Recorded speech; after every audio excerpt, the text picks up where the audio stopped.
أعوذ بالله من الشيطان الرجيم. بسم الله الرحمن الرحيم.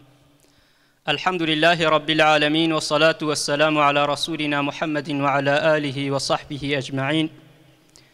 قال خوشكو بدا إيشف در حق مولودا پیغمبر عليه الصلاة والسلام دا أمل پیش بريونه. پیغمبر عليه الصلاة والسلام دا تمام حياة خدا جمر الرهبر والريزانه. هلا وقتی مسألة بمالباتا پیغمبر علیه الصلاة والسلام، پیغمبر علیه الصلاة والسلام دوی مسألة ده بهتر جمره نمونه و مثال ده حیاتا وی دهنه. لورا اوه که جپیرک خورا بخیرتر، جقیز خورا بخیرتر، جتورن خورا بخيرتر پیغمبر عليه الصلاة والسلام. دا عصرا که قدر و قیمت جپیرکی را جقیزارا تنبو پیغمبر عليه الصلاة والسلام وقتی که قیزاوی حضرت فاطمه رضی الله تعالى عنها دکت هندر، پیغمبر عليه الصلاة والسلام لسر نگا ویدگرت هندر بدست ویدگرت و دا آنی لسر میندرا خود دارونشتاندن. قیزاوی جی عینی تشتی پیدا کر وقتی که پیغمبر علیه الصلاة والسلام دهات مالاوی ویجی لسر نگاه پیغمبر علیه الصلاة والسلام دگرت هندر به دست باوی خود گرت و دا آنی لسر میندرا خود دارونشتاندن. پیغمبر علیه الصلاة والسلام در حق مالبات دا جمره گلک مثال هشتن لدوخو.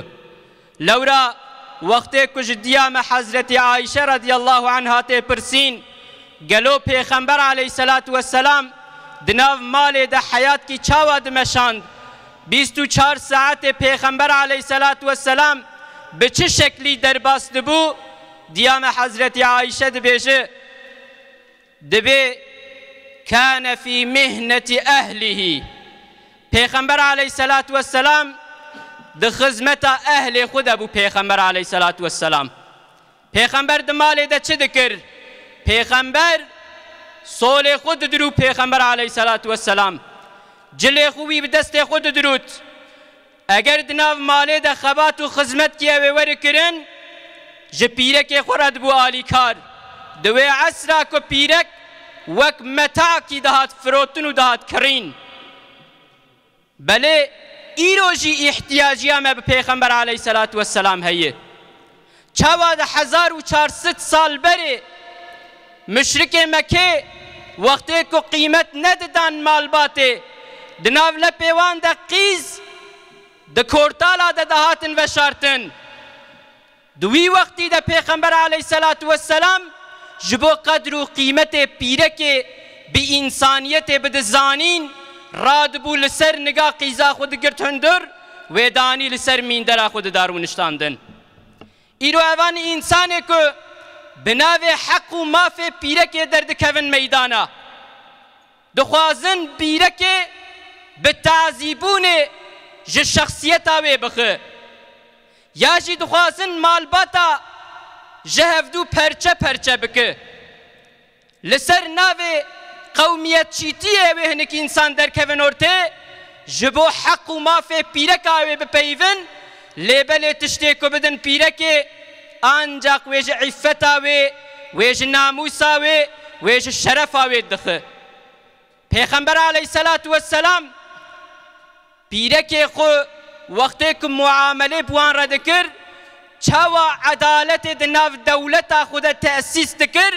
و عدالت دانی دناف پیرک خود جی تأسیس دکر. کام بنهرن پیغمبر علیه الصلاة والسلام وقتی کد وفات آویده او سر خودینه او هر رفیق اعلای دخواست لجم دیام حضرت عائشه بمین پیغمبر علیه الصلاة والسلام هات پیرک خود توب کر جوان پیرک خویه کدیه مؤمنانه خدا عز وجل بوی شکلی جوان وان جمره تعریف دکه جوان مساعده دخوازه ایزنه دخوازه دخواست لحجرة حضرت عائشة رضي الله عنها روحي خو تسليم بك هات مساعدة بيرك خو خواست تمام بيرك وحتى كو مساعدة ندان پیغمبر عليه الصلاة والسلام نچود حجرة حضرت عائشة رضي الله عنها دا روننشت پیغمبرتی به وی شکلیه رهبر و ریزانتی به وی شکلیه نه به شکل وان رهبر و ریزان سختکار درد کون در سار رهبرتی ریزانتی گویا بدن انسانیته لیتو الحیات وان دنره ده حیات وان ده اثر عدالت تنیه اثر قنجیتی تنیه ده حیات وان ده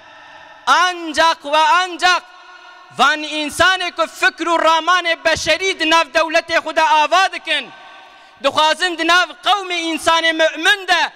بینن فکر و رامان رزیل دناف انسان ده آوا بکن اوان رهبر و ریزانا تشکی کو بدن امتا اسلام تنیه وقتی کو بحثا حق و مافی انسان دکن قیز مؤمن دناف لپی خدا انجاق دکن لیستک بناموس و عفت آوان دلیزن جبوه مالباتا کو خدا عز و جل قدر و قیمت وگرتیه خواستی جن و مر بسنتا پیغمبر علیه الصلاة والسلام حیات کی لسر روی عرده بمشینه اوان انسان کو خودین ناس وان انسان کو شیطان شخورا کرن دوستو برا لپی شوپا وان انسانا چونن انجاق جه انسانیت را رزیلی بینن فحشیات بینن وان دولت کو قانون بشری دناف خود تأسیس دکن بوان قانون بشری دخوازن مالبات جهفدو پرچه پرچه بکن اوه ورن لهفدو بجون لأوروپایا لدرو دورا اوه بهفدو را عهد و پیمانا چکن وان عهد و پیمان وانجی لسر تخریب کرنا مالبات یه پیغمبر علیه الصلاة والسلام تشویق الزواج ذكر اوان انسان تشویق تخریب مالبات ذكر بوی شکلی اوان انسان درد کهون قارشیمه اوجمرد بیجن امی جوار حضور جوار خوشی جوار عدالت بینن عدالت ده حیات پیغمبر علیه الصلاة والسلام دیه ده مالبات پیغمبر علیه الصلاة والسلام دیه ده تکلی نابینا پیغمبر و زوجه پیغمبر علیه الصلاة والسلام دیه اگر وندخوازن حضور ببینن وندخوازن حقی ناز بکن وندخوازن وکهویاد نابینا زوجاده پیرکاده وندخوازن ناز بکن ورن لحیات پیغمبر علیه الصلاة والسلام بنرن ورن به پیغمبر علیه الصلاة والسلام دناف مالبات ده چاوا قدر و قیمت گدا داهی گرتیه وقتی که حسن و حسین ویتن لدوراوی توب دبن دگرن پیغمبر علیه الصلاة والسلام بذکر خدا عز و جل اوان تورن خو تربیه دکر حضرت حسن جمره دعا قنوت روایت دکه او حسن که هین بچوک بو ده حمیزه پیغمبر علیه الصلاة والسلام ده مزن بو ده بوه بچوکی اخو تجمره دعا قنوت روایت دکه و ام ایرو دلمیج خوی سبیده ام قنوت حضرت حسن ده عالمن اوی حسن که دمالباتا پیغمبر علیه الصلاة والسلام ده مزن بو حسین پیغمبر علیه الصلاة والسلام هبو لبردلوی پر شیرین بو حضرت حسین انجاق وقتی که مسئله ببا عدالتا دنابینا تورنا ده پیغمبر علیه الصلاة والسلام حس کرنا خود دا کهلکه حضرت فاطمه رضی الله عنها جمره قال دکه دبی پیغمبر علیه الصلاة والسلام رونشتی هر دو تورنه ویل دوراوی توب بوبون حضرت حسن جه پیغمبر علیه الصلاة والسلام تاسکی آف خواست لپی حضرت حسن حضرت حسین جیوی آوی خواست بلکه حسین پیغمبر لبردل پیغمبر شیرین تر بو ای بچوک بو او چواد تمام مالبات آده ای بچوک شیرین تره لبردل پیغمبر علیه الصلاة والسلام جی حسین وی شیرین تر بو حضرت فاطمه رضی الله عنها دبیم مراخ کر کاگلو اوی پیغمبر علیه الصلاة والسلام اولی اوی بده که اوی بده حسن یا اوی بده حسین دبیم لینری آوی را کرد تقدیمی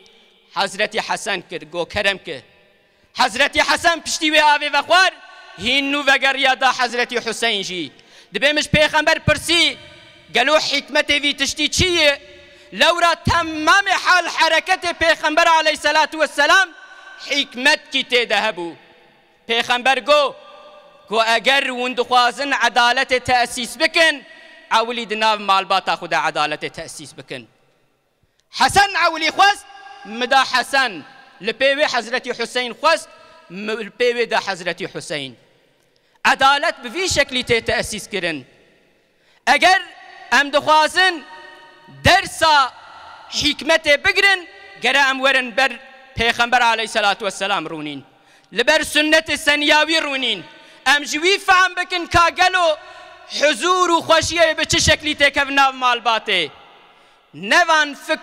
فكر و رامان گني ايكو تفيده ندان انسانيته اوان فكرة تتشكي نكار بدن انسانيته چاوا 1400 سال بره قيز دناف مكه ده وان جلي وان عريان ذكرن تعزي ذكرن بشكل تعزيل لناف مكه لدورا كعبه بوان دان عبادت كرن ايروجي اوان انسان کو بحثا خوشيه دكن بحثا مدنيته دكن لسر ناف مدنيته مالبات اسلام جهفدو پرچه پرچه دكن او تشكي نادن انسانيته شبر في هاوي ايرو بيتر احتياجي ما بسنة پیغمبر عليه الصلاة والسلام هي بسيرة پیغمبر عليه الصلاة والسلام هي هلا دفان روجه کو عمد ناف دنه وان روجه کو عمد مال دنه 24 ساعت ما بقيزو لاوه مرا در باست بن ببوكي مرا در باست به گرم وان روجه وقت فرصت کی ببینن ام بدن بر چوک اخوان اولاد اخوان زاروک خو ام تربیه سنت سنیه پیغمبر علیه الصلاة والسلام بوان بدن فهم کرن لورا پیغمبر علیه الصلاة والسلام وقتی که بحثا تربیتك دبي ادبوا اولادكم اولاد خو بسيت اشتاد بيت تربيه بكن يك جيب سيرة پیغمبر عليه الصلاة والسلام بأهل بيت پیغمبر عليه الصلاة والسلام وبتفكر دو قرآن ده خدا جل جلاله دوان روج زور و زحمت